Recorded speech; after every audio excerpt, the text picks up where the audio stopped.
وہ کون سا مقام ہے جس مقام پہ جا کے ایک مرد کو بارگاہ رسالت میں پیش کر دیا جائے گا، یا پھر ایک عورت کو شہزادی کائنات کی بارگاہ میں پیش کیا جائے گا؟ یاد رکھنا یہ روحانیت کا آخری درجہ ہے، یہاں سے آگے اور کچھ بھی نہیں ہے، اور یہ ایسے نہیں ہو جانا۔ اس کے لیے میں آج اس کتاب کا حوالہ دوں گا، میں ضرور دینا چاہوں گا، کیونکہ یہ بات ہی ایسی ہے کہ انسان کے اپنے ذاتی تو آبزرویشن میری تو اس میں اتنی خاص نہیں ہے، کیونکہ میں اللہ معافی دے خود کو تو ایسا کچھ ڈکلیئر نہیں نہ کرتا کہ شاید میں کچھ بڑا صاحب مقام بنتا ہوں، لیکن میں حوالہ دوں گا آپ کو۔ نور الہدا ایک کتاب ہے، ٹھیک ہے، فقر کے شعر باہو سرکار ان میں یہ بڑی ڈیٹیل کے ساتھ یہ چیز لکھی ہوئی ہے، اور بڑی انٹرسٹنگ چیز ہے۔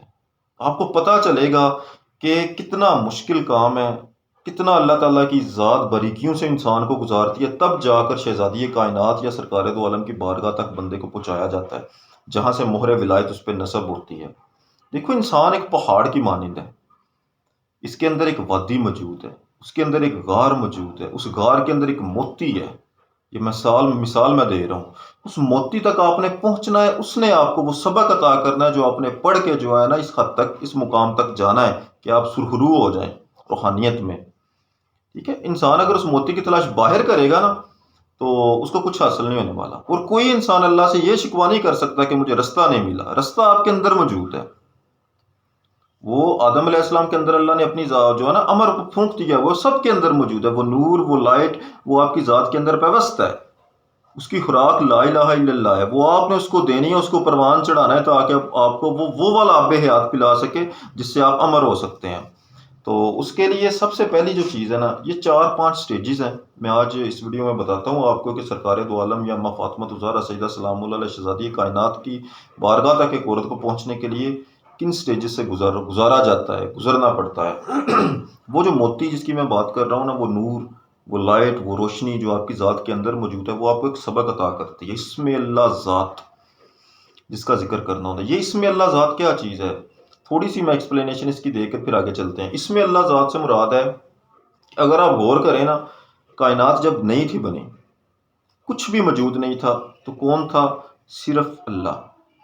اس وقت کوئی بھی نہیں تھا، صرف اللہ موجود تھا۔ اس درجے کو یا اس صفت کو خدا کی ہم احدیت بولتے ہیں۔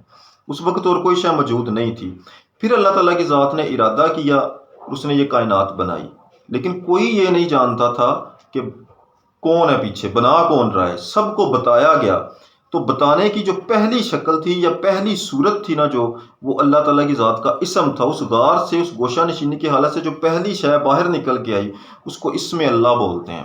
اسم اللہ ذات یہ وحدانیت میں پھر آتا ہے، ٹھیک ہے، وہ احدیت تھی، یہ وحدانیت تھی۔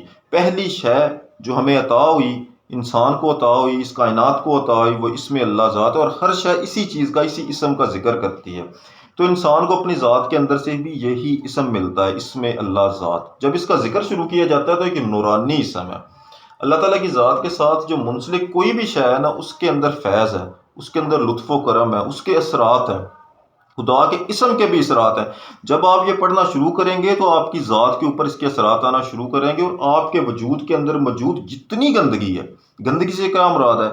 انسان کا نفس سب سے گندی چیز ہے، انسان کے اندر شیطان بھی داخل رہتا ہے، وہ سب سے گندی چیز ہے۔ انسان کے نفس کو پسپا کر دے گا اسم اللہ ذات، اور خود سرایت کر جائے گا انسان کے وجود میں۔ انسان کے 7 ابدان ہیں، ہر ابدان میں اسم اللہ ذات کا نور جو ہے نا وہ سرایت کر جائے گا، سر کے بال سے لے کے پاؤں کی انگلی تک نور ہی نور ہوگا انسان کے وجود کے اندر۔ اسم اللہ ذات کا خون کی جگہ شیشے کی طرح صاف چمکتا آپ کو نظر آئے گا اسم اللہ ذات، جب آپ کی انسان اللہ کی ذات آپ کی باطنی آنکھوں کو کھول لے گی۔ تو یہ وہ سبق ہے جو انسان کو عطا ہوگا، اور جس کے اثرات آپ کی باڈی پہ آنے ہوں گے۔ جب انسان اس کنڈیشن میں چلا جاتا ہے نا، اس حالت میں، تو انسان کو وہ صورت نظر آنا شروع ہو جاتی ہے جو اس سے بڑی پاور ہے، ایک بڑی۔ میں اکثر ویڈیو کرتا ہوں نا کہ روح جو ہوتی ہے وہ اپنی مددگار روح کو تلاش کر لیتی ہے، وہ اس کے ساتھ رابطہ بحال کر لیتی ہے، کیونکہ وہ عالم ارواح سے ان کا جو ہے نا وہ جوائنٹ بنا ہوا ہے، وہ ایک دوسرے کی تلاش میں نکلتی، ایک دوسرے کو حاصل کر لیتی ہیں، ان کا ایک رشتہ ہے، اس کے اوپر حدیث میں موجود ہے۔ تو وہ اس طریقے سے سلسلہ چل پڑتا ہے، اور اس سے انسان کو لطف و کرم و لطف و عنایات ہوتی ہیں، اور وہی اس کے لیے وہ راہبر بنتا ہے، اس کا وہی روح، وہی لائٹ جو ہے نا، جس کی وہ چین بنے گی، جو رسی بنے گی، وہی رسی انسان کو لے کے جائے گی پھر بارگاہ رسالت میں۔ وہاں پر انسان کو پیش کیا جائے گا. جب وہاں پر انسان کو پیش کیا جائے گا نا تو سرکار کی لطف و عنایت ہوں گی، سرکار کرم فرمائیں گے. وہ چھت وہاں پر وہ ہاتھ رکھا جائے گا سرکار دو عالم کا اس خاص بندے کے سر پر جہاں سے اس پہ ذمہ داری عائد ہونی ہے، جہاں سے اس کی اس دنیا میں ڈیوٹی لگنی ہے، جو کام اس نے سر انجام دینا ہے اس دنیا میں. تمام اولیاء کی ڈیوٹیاں ایسے ہی لگتی ہیں، وہی لگاتے ہیں. لیکن اس لطف و عنایات کے بعد انسان کو سرکار اپنے گھرانے اہل بیت و اطہار کی بارگاہ میں لے جاتے ہیں. مولا علی علیہ السلام، مولا حسن علیہ السلام، مولا حسین علیہ السلام، جہاں سے اس کو مہر ولایت لگنی ہے. ٹھیک ہے. لیکن ایک عورت کو ایک عورت کے نصیب ہے. دیکھو یہ وہ والا مقام ہے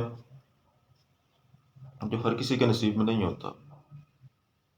ایک مرد تو کبھی سوچ بھی نہیں سکتا شہزادی کائنات کی بارگاہ میں ایک عورت کو پیش کیا جاتا ہے. جنت میں یاد رکھنا جتنی بھی عورتیں ہوں گی نا، جتنی بھی خواتین ہوں گی، ان سب کی سردار اما فاطمہ زہرا سیدہ سلام اللہ علیہ، ان کی روحانی پرورش جتنی بھی کی جانی ہے نا اس دنیا میں، وہ ساری کی ساری اما فاطمہ زہرا سیدہ سلام اللہ علیہ شہزادی کائنات کے اندر آتی ہیں.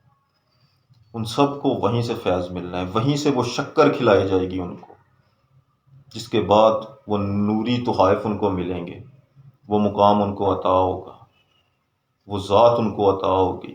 تب جا کر ان کی ذات کے اندر نور الہی کا جو وہ اسم اللہ ذات ہے نا وہ پیوست ہو جائے. تو یہ والے وہ 5 سٹیجز ہیں جس سے انسان کو گزارا جاتا ہے، اور پھر جا کے اللہ تعالیٰ کی ذات جو ہے نا انسان کو بارگاہ رسالت اور ایک عورت کو اما فاطمہ زہرا سیدہ سلام اللہ علیہ یعنی شہزادی کائنات کی بارگاہ میں پیش کیا جاتا ہے. سب سے پہلے اسم اللہ ذات، اس کا سبق انسان کو عطا ہوگا، وہ انسان کے وجود کے اندر پیوست کر جائے گا. انسان کے اندر سے جتنی گندگی، نفس، شیطان، ہر شے کو دور کر کے ایک پاکیزہ روح بنا دیا جائے گا. اس کے بعد اس کو ایک ایسا لائٹ اور نور عطا ہوگا جو وہ نور اس کی راہبری کرے گا، اس کو ساتھ لے کر چلے گا، اس کو رستہ دے گا، وہ سبق عطا ہوگا، وہی اسم اعظم اس کے لیے بن جائے گا. پھر اس کو بارگاہ رسالت میں پیش کیا جاتا ہے، یعنی اس گھرانے کے ساتھ جوڑ دیا جاتا ہے جس گھرانے کی وجہ سے یہ ساری کائنات کو بنایا گیا، اور وہیں سے اس کو مولا علی علیہ السلام جو ہے وہ مہر ولایت نصب کرتے ہیں. اس درجے کے بعد جا کر انسان کو، ایک عورت کو اما فاطمہ زہرا شہزادی کائنات کی بارگاہ میں پیش کیا جاتا ہے جہاں سے اس کو وہ نور ہدایت عطا ہوتا ہے.